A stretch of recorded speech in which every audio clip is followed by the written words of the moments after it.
Good morning. For this week's quick tip, I'm going to help you make the most of your Twitter account. Hopefully you already have an account from the past few years' Techsplorations.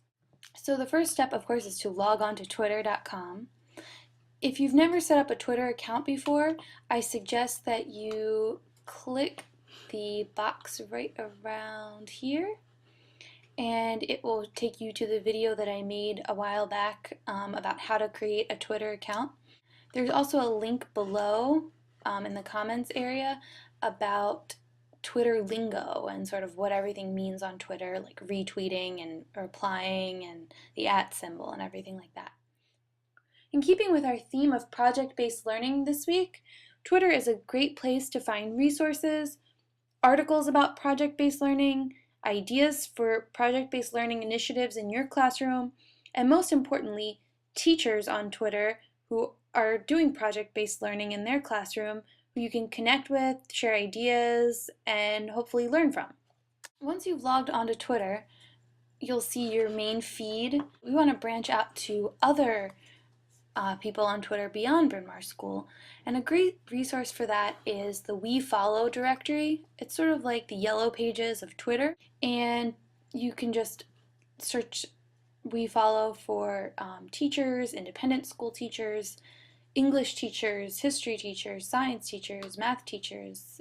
You have it, and they'll be on there.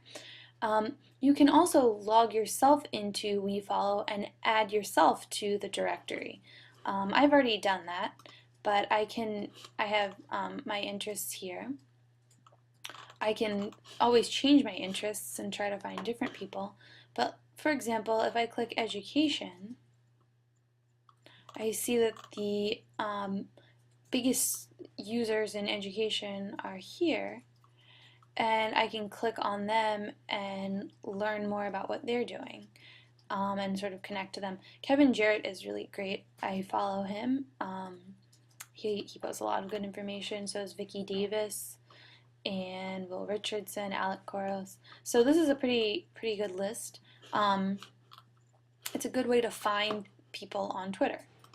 Another way to find people on Twitter, of course, is to search.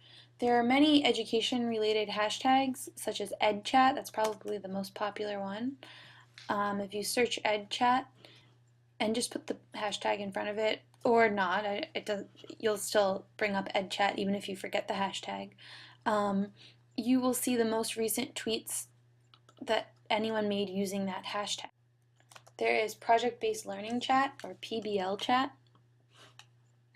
And right here, Teacher's Guide to Project-Based Learning. So I could click that. Here's an article about shifting toward project-based learning in math.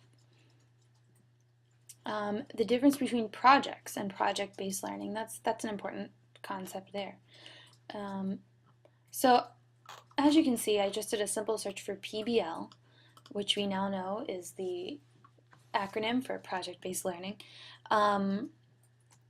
And you can find a lot of really great information there. Focus on this week's theme of project-based learning. It goes hand in hand with last week's theme of authentic audiences. Sometimes project-based learning often will have an authentic audience. So really start to think about those things as we move toward break. I'd love to meet with you and talk about an idea for a project-based learning initiative in your class that you have, or to help you develop one if you have no clue where to get started.